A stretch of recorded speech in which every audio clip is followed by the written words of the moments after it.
Alright, hello everybody, good evening. Today is Monday, 13th of August. I hope the Monday is going pretty well, by the way. So today, here we're going to review issue 7 to 12 of Batman and Robin. And I'll just say right now, this father-son dynamic between Damian and Bruce Wayne has been something of an eye-opener, if you ask me. As I say, you can click on the link to watch the review of the first 6 issues that I've already done. So where we kick off, it continues on with the battle between Batman and Nobody even, who's actually is it Morgan Ducard, who's Henry Ducard's son, and he's there's a sorry forgive me, I've just woken up. It's towards the back end of issue 6 where he's pretty much breaking Damian, and it's really pretty horrendous, because Damian's actually where we thought that Damian was going to cross over and be with Nobody. In actual fact, he was leading Batman to find him and track down Nobody eventually, and it's really brutal how Nobody tries to kill Damian. It's very brutal, and then the fight between him and Batman is very, very epic. So epic to the point that he's look at those knives he's stuck in his back. I mean, even the front cover is quite brutal as well. But the fight is just unbelievable. And yeah, it's Morgan Ducard is his name. So it just carries on and carries on. The fight gets more and more intense, pretty bloodied as well, as you can see here. And then at the very end, the inevitable, well, I say the inevitable, but the unexpected happens. There. That's pretty much what happened. It was not pretty. Batman didn't expect it, and in the end, well, yeah, it was very disappointing. Bruce was not pleased about what Damian did. Didn't think he was going to do it, but I think Morgan was the one who was egging him on to do it as well. So that's pretty much what happened there. Now, move on to issue 8. Look at the front cover, by the way. That's very, very, very interesting there, isn't it? Very nice. Bruce running through the flames with Robin. So it's just, yeah, towards the back end of issue 7, coming to issue 8, and it pretty much opens up where we ended with issue 7. So we move on, and by this time it's Batman is not too sure what to think of Damian after what he's done to Nobody. And it's just, I don't know. I mean, as a father, what would you do in that position? I mean, if you find that your child was capable of doing that. I mean, obviously, yes, Damian was pretty much in some ways born and bred as a killer, particularly by Talia, but Bruce had other plans for him, whereas Talia wanted him to carry on being a weapon as such. Batman even recorded a message, telling Damian about Morgan, when him and Morgan used to train together under his father Henry, and it's just, Damian then realises that Bruce actually wanted to kill Morgan himself at one point, but didn't see that there was any point in doing that. But as I say, they have this. I think the fact with the Batman and Robin comics is you've got to look at it as, because Bruce is obviously a superhero vigilante, and he's not really much of a father, and that's all Damian appears to want. They don't understand each other very well. Just for once, even Alfred has often said he would just like for them to just be, father and son. You know, I mean, here's a shot of them, you know, out in the gardens having a bit of a playing a bit of catch, and you can see Alfred there is actually very, very happy with what he sees, and that's all he's ever asked for. Nothing more than that, you know. And then just at the end, it's very funny. The bat signal comes out, and you can see Alfred is just there, you know, just one night has had too much to ask. That's all Alfred was wanting. But yeah, as I say, as it goes on, it gets more and more amazing. The Night of the Owls, as you remember, the crossover occurs in issue 9 as well, and that. Let me just say right now, I've got to tell you something. In this particular issue, Robin doesn't half take the lead.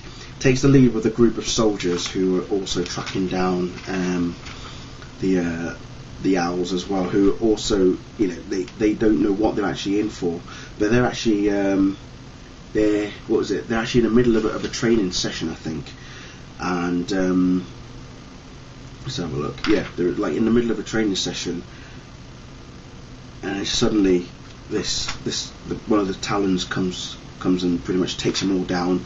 Robin takes point, tells them what's going on, and it's amazing what Robin actually does to one of the Talons. It's gruesome, but it's amazing. I've really got to get to it because it is just unbelievable. Where are we? It's just, the fight is just awesome. It really is awesome. Here we go. See, just those two pages right there.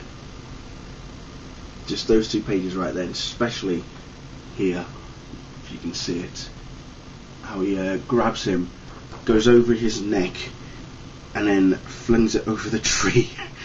Grabs the sword. He's not even finished with him. Grabs the sword and chops his head off. Just amazing, absolutely amazing. Yeah. So, like I say, Damien, natural born killer or what? But that was for the Knights of the Owls anyway. If any more of them were to strike, I think Robin would have had them all on the silver platter, by the looks of things. Apologise if this review isn't that good. I'm trying my best here. Anyway, we'll carry on with issue 10. Now, issue 10 is where it gets very interesting. War of the Robins. You've got Damian Wayne, Tim Drake, Dick Grayson, and Jason Todd. Can you imagine a comic book series having all 4 Robins in one place? It is just magnificent, is all I can say. We meet a new villain by the name of Terminus, who has invited a group of people who have been defeated by Batman, who have suffered epic pain and whatnot by the hands of Batman, and he's pretty much outlining a plan of how to catch him. And look at this, by the way. How cute is that? How awesome is that? Bruce and the boys. It is just awesome. It really is. Well, I say Bruce and the boys, it's more Bruce, Damien, Tim, Dick, and of course I think Alfred is in there as well. No Jason by the looks of things. So yeah, it's awesome. They're trying to have a family portrait, and then suddenly they're all arguing amongst themselves. Particularly Damien, Tim, and Dick. It's not very pleasant, but then again, it's understandable. They're like kids, you know. They're like sons, you know. They're like Bruce is like the father of these guys. And here you've got, oh God, hang on, look at this. Jason and Tim right there. No, Jason and Dick even, just right there. It's just unbelievable between the pair of them. And then Damien drops in. It's like, oh God, all 4 of them start having an argument whereby they think that Damien's joking when he says he's going to go after each and every one of them. He's going to take them down, and he even says it here. He says yes, then I'm going to take something personal of yours as a memento and hang it in my room. Think of that what you will. So that carries on, and the first person that Damien actually attacks is in fact Red Robin, aka Tim Drake. They have a bit of a massive kerfuffle. He pretty much uses their emotion. He emotionally attacks them to begin with. Tells them that they're not strong enough, especially Tim. with what happened with the Teen Titans, I believe, like Artemis, for example, and a few others, and he uses that to try and get him angry, and yeah, it pretty much gets interesting from then on. But then the end of the actual issue, we see Terminus as rising, as I would like to call it. Okay, then we get on to issue 11, and this is, as I say, you know, Robin is still going out attacking the other Robins, or past Robins even. Terminus is still coming alive, and then look at this, right? Jason Todd comes home, he looks on his bed, there's a crowbar, and just look behind him, there's a figure flying down towards him. It's just immense that Damian uses something like that and starts to attack Jason, and then it brings back memories of the attack that, you know, Joker smashing, you know, pretty much battering Jason to death with the crowbar. So Damian has a pop at him, starts telling him off and everything, and as he says, I'll take a souvenir of something of yours. As you can see there, he's got Jason's helmet, just unbelievable. So anyway, that is that there. Then there's a massive riot occurring in Gotham. People are suddenly being emblazoned with the bat symbol on their chest, like with a red hot poker. So it's quite brutal. They're trying to make the Batman seem more scary than he actually appears to be. So these gangs of thugs who are being led by Terminus are all going after Batman. Damian and Batman are now, you know, trying to calm the public down, trying to make sure that everybody is safe, nobody's panicking. Terminus is getting himself ready. So the streets is just absolutely chaotic, basically. It's brutal, as you can see here. It's like something out of The Dark Knight, the movie, that is, as you can see right there. It's pretty lethal, very, very amazing. As I say, it gets more and more interesting from then on. They find Terminus, who's at the end there, and then by issue 12, well, all hell pretty much breaks loose. Batman goes up against Terminus. The fight is pretty good. I'm still trying to figure out what Terminus was, who he might have been before he was actually Terminus. I don't think the issues have actually stated that, but the fight between Batman and Terminus does get very intense, as do all fights with Batman anyway, and the villain. Robin is helping to calm down the public and taking out the goons, as I would like to call them. Then let me just say right now, the way Batman suits up into his armour was just amazing. He rolls up into his car like that, even commands it, gives it all the voice commands, and then comes out suited and ready for battle. I thought that was pretty awesome, if you ask me. Very, very awesome.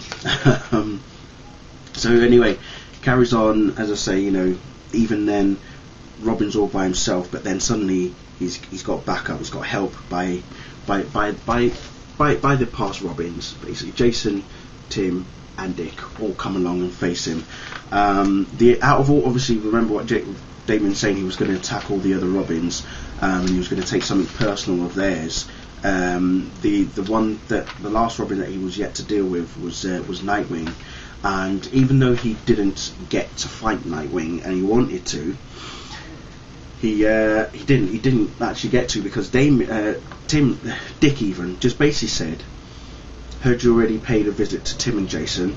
No need for us to tangle. Here, hang this on your wall." So he gives him one of his batons. You don't need to try so hard, Damian. If you haven't noticed, kid, you're already wearing the R on your chest. That's pretty much it. Just saying, dude, you're Robin as it is. You don't need to prove anything to us. You don't need to fight us to say that you're the best Robin there is, because you are now Robin. We're not. You know, I'm Nightwing, Jason is Red Hood, and Tim is Red Robin. So where's the need to prove yourself that you are, you know, Robin, kind of thing. So there we go. That's pretty much all the issues done. So that's all the 12 issues now done. So as I say, check out the previous 6 if you want. I think it's been quite a good run so far. I hope it's going to get better as well, and more interesting. So we'll see what happens after September. As I say, September they're going to have 0 issues released, and then 13 onwards will then continue from there. So anyway, apologies for the length of this video. As I say, sorry about the bad start, but thank you all for watching, and I'll see you later. Bye.